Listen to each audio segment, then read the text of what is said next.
Tukat Studio bekerja sama dengan bangga mempersembahkan Pelangi di Atas Gelagah Wangi. Pelangi di Atas Gelagah Wangi, sebuah kisah yang mengungkap kedalaman hati manusia, sebuah perjuangan suci untuk menjadi muslim sejati. Kisah pergolakan batin seorang wanita agar memperoleh kebahagiaan dunia akhirat dengan bekal iman dan takwa, kesetiaan dan cinta. Hapus semua rindu. Pelangi di Atas Gelagah Wangi, serial sandiwara radio dengan latar belakang sejarah runtuhnya kerajaan Majapahit dan berdirinya Demak Bintoro, kerajaan Islam yang pertama di tanah Jawa, dengan Raden Patah sebagai rajanya yang terkenal dengan sebutan Panembahan Jimbu.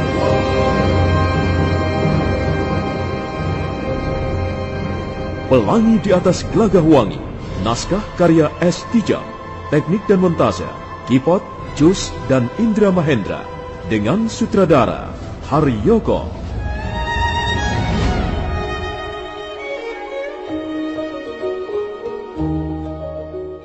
Wiyasa muda menemui Dyah Rukmakarti di kebun belakang Pondok Padepokan. Mereka segera terlibat dalam pembicaraan. Wiyasa muda mendesak gadis itu agar segera memberikan jawaban tentang lamarannya. Lamaran itu sendiri sudah disampaikannya secara langsung pada Resi Ganggadara.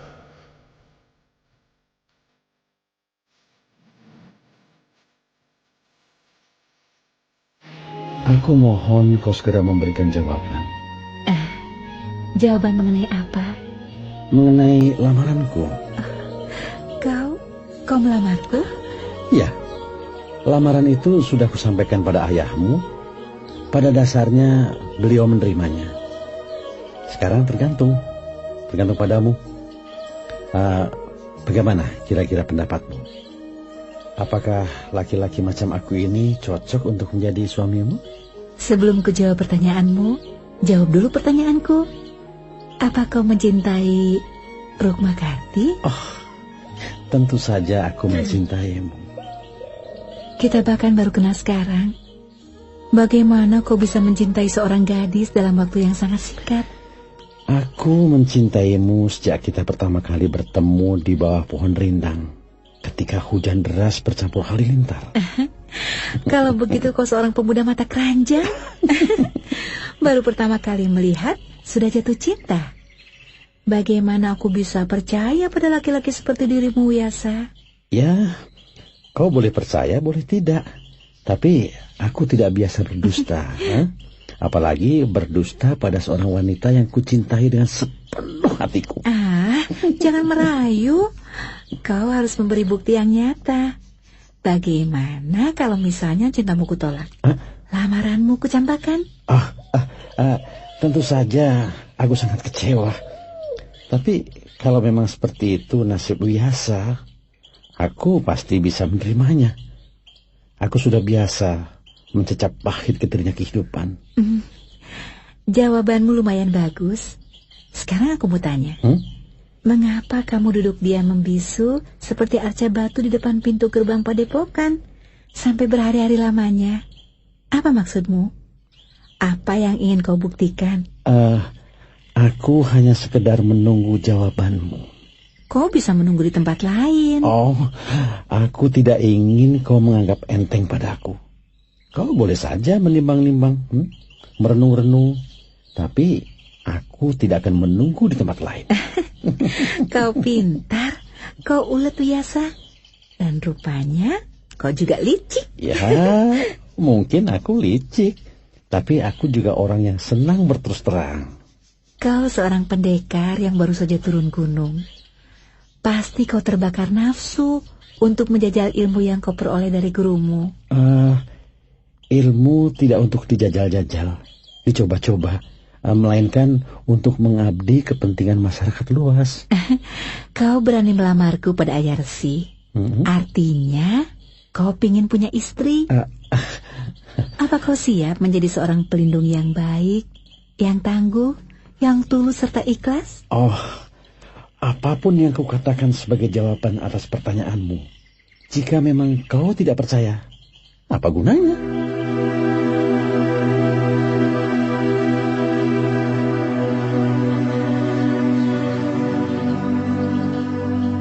Aku tahu Wiyasa, hanya 2 orang laki-laki yang kupercaya di dunia ini, ialah ayahku sendiri. Dan kedua, ialah calon suamiku nanti. Dan pasti orang itu bukan bernama Wiyasa. Oh? Bagaimana aku bisa menaruh kepercayaan pada seorang laki-laki yang begitu mudah jatuh cinta, langsung berani melamar pada orang tuanya, kemudian duduk berhari-hari di depan pintu gapura padepokan? Bukankah itu hanya sekedar siasat untuk merebut perhatianku? Kau benar-benar licik, Wiyasa. Tapi Rukmakarti tidak akan pernah terpedaya. Rukmakarti, aku hanya salah seorang pendekar laki-laki yang ingin mencoba keberuntunganku. Siapa tahu nasibku lagi mujur dan akhirnya kecantikanmu hanya akan menjadi milikku selamanya. Sekarang kau boleh pergi, Wiyasa. Tinggalkan padepokan Dampar saat ini juga. Pergi? Apa maksudmu? Lamaranmu kutolak. Sayang sekali, itu sudah terlambat. Bagiku sudah kepalang basah. Dan aku tidak ingin tenggelam di dasar sungai yang dingin selamanya. Sambil mengenang kecantikan dia, Rukmakarti, aku harus dapat memilikinya. Coba saja kalau kau ingin memaksa. Aku tahu memaksakan kehendak itu tidak baik, tidak bijaksana dan kasar. Tapi, ya, apa boleh buat? Kecantikanmu telah menjebakku, memasukkan aku ke dalam perangkap asmara.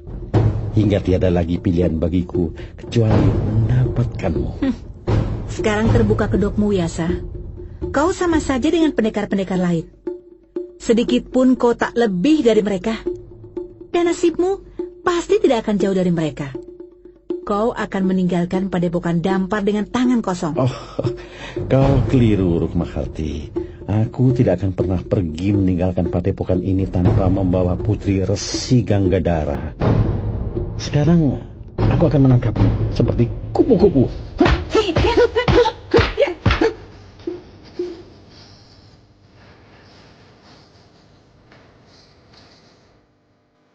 Tapi rupanya dia kecelek. Semula dia mengira gadis cantik yang bertingkah laku lemah gemulai itu akan mudah ditangkap. Tapi ternyata, walaupun nampak lamban, Rukmakarti jauh lebih sigap. Bahkan dia mempunyai tingkat kecepatan yang lebih tinggi. Wiyasa menjadi kesal dan malu. Dia pun meningkatkan serangan-serangannya, tapi tak menghasilkan apa-apa.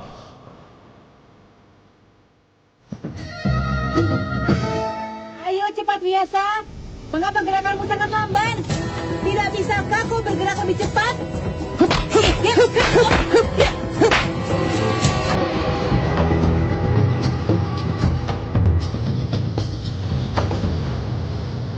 Wiyasa muda semakin penasaran dan geram karena serangan-serangannya selalu gagal. Dia seperti bertarung dengan bayangan. Suatu saat, gerakan Rukmakarti laksana burung serikatan yang lincah. Mencelok sana, mencelok sini, berputar dan berkelit ringan. Pada saat yang lain, gadis itu nampak seperti seekor kupu-kupu yang jinak. Tapi begitu tangan Wiyasa menyambar, kupu-kupu itu pun berubah menjadi seekor capung merah yang gesit. Lalu pada saat yang lain, Wiyasa seperti menghadapi seekor burung merak yang genit dengan bulu-bulunya yang indah gemerlapan diterpa cahaya matahari pagi.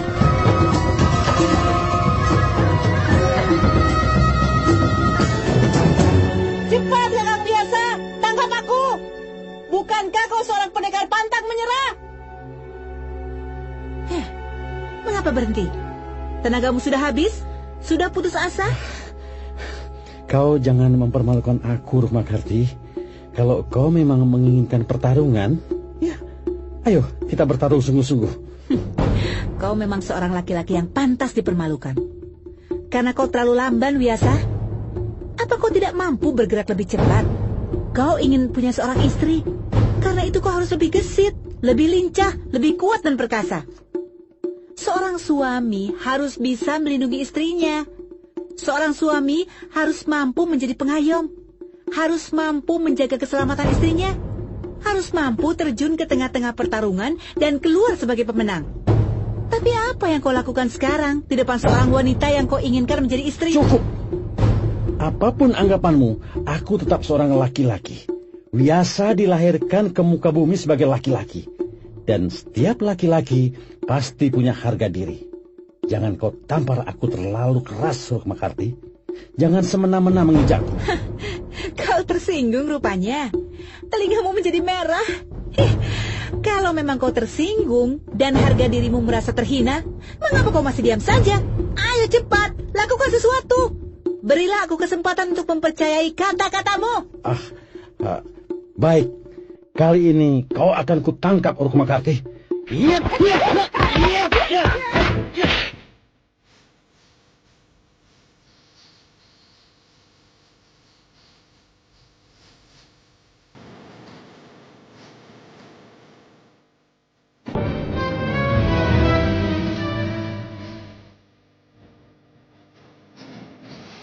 Mereka kembali bertarung.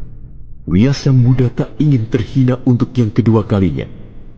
Pendekar lereng Gunung Semeru itu pun meningkatkan serangan-serangannya dengan gerakan yang lebih cepat. Dan dia Rukmakarti mengimbanginya dengan tenang. Apapun yang dilakukan Wiyasa muda, gadis itu mampu menepisnya atau menghindarinya dengan membuang tubuhnya ke kiri ataupun ke kanan. Tapi suatu saat dia terlambat menghindar. Jari-jari tangan kanan Wiyasa menyambar lengannya. Dia Rukmakarti meronta. Saat itulah pakaian yang dikenakan gadis tersebut tersobek.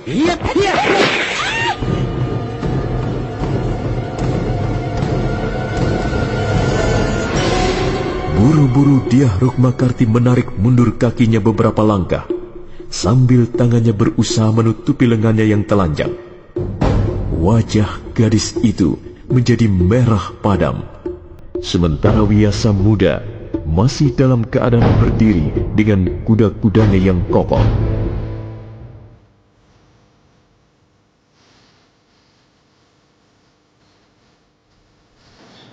Laki-laki tidak senonoh, kurang ajar. Aku tidak sengaja melakukannya. Laki-laki kotor, aku akan membalas perbuatanmu, Wiyasa.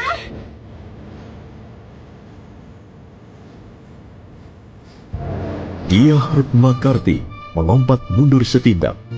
Tangan kanannya bergerak melepas tusuk konde yang terselip di pangkal sanggulnya.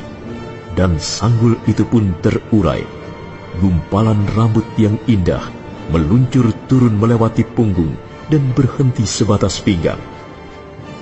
Angin bertiup kencang dan rambut dia Rukmakarti berkibar laksana berkas-berkas cahaya matahari. Wiyasa muda terpana melihat pemandangan di depannya. Sejenak dia lupa dirinya. Sejenak dia hanyut melihat kecantikan lawannya memancar bagaikan sumber air kehidupan yang tak pernah berhenti.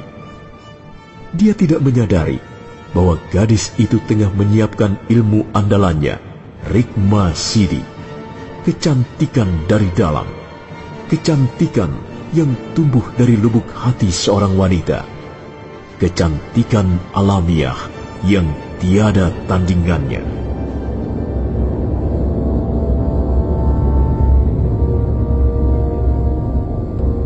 Wiyasa, kalau memang benar kamu berguru pada Resi Mahasanjaya di lereng Semeru, pasti kamu mempunyai Pangracu Sukma. Hayo, keluarkan ilmu andalanmu itu. Tidak usah kita panjang lebarkan pertarungan. Kita lihat, siapa yang lebih unggul. Kalau Pangracu Sukma mampu menandingi Rikma Sidi, maka aku menyerah. Aku akan menjadi istrimu dan berbakti padamu sepanjang sisa-sisa usiaku. Jangan terburu nafsu, Rukmakarti. Cepat, Wiyasa. Keluarkan ilmu Pangracu Sukma. Tidak. Mengapa? Hah? Kau takut? Aku tidak akan menggunakan Pangracu Sukma untuk menundukkan seorang wanita. Apalagi wanita secantik dia, Rukmakarti. Dasar laki-laki pengecut, penakut. Kau tidak pantas menjadi suamiku. Aku tidak sudi mempunyai suami berjiwa kerdil. Nyalinya kecil. Terserah apa yang kau katakan, dan terserah apa yang akan kau lakukan padaku. Tapi aku tidak akan menggunakan panggracut Sukma. Kalau begitu, jangan salahkan aku, Wiyasa, dan jangan kau menyesal. Aku hanya akan menyesal jika pulang ke Indrakila tanpa membawa Dyah Rukmakarti. Laki-laki tidak tahu malu. Kau tidak akan membawa siapa-siapa. Bahkan kau tidak akan pernah meninggalkan Padepokan Dampar dalam keadaan hidup. Hah? Ayo, tahan pukulan ini, Wiyasa. Jangan.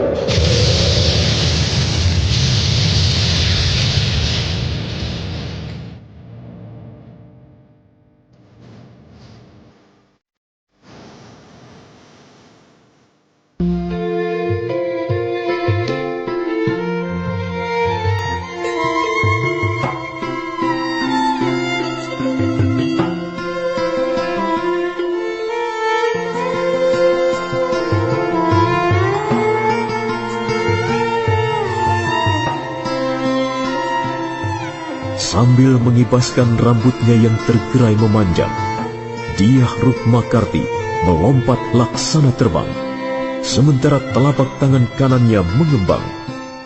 Wiyasa tetap berdiri tegak, kedua belah matanya terpejam. Nampaknya dia tidak berusaha menghindari pukulan Aji Rikmasidi. Saat itulah Resi Ganggadara muncul bersama seorang cantrik, tapi rupanya kemunculannya terlambat. Nah, saudara pendengar, demikianlah seri ke-18 Sandiwara Radio Pelangi di Atas Gelagah Wangi. Kali ini didukung oleh para pemain, Wit Hendra sebagai Resi Wiyasa, Neni sebagai Dyah Rukmakarti, dan Asdi Suhastra pembawa cerita. Di antara semerbak bunga,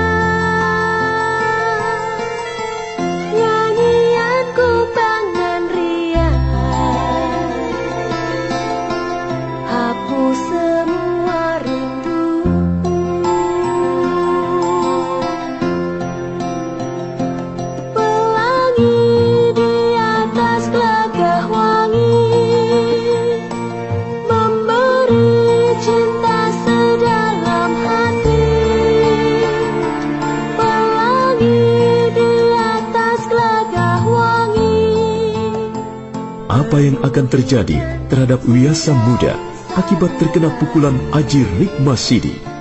Saudara pendengar, silakan mengikuti seri berikutnya. Sampai jumpa.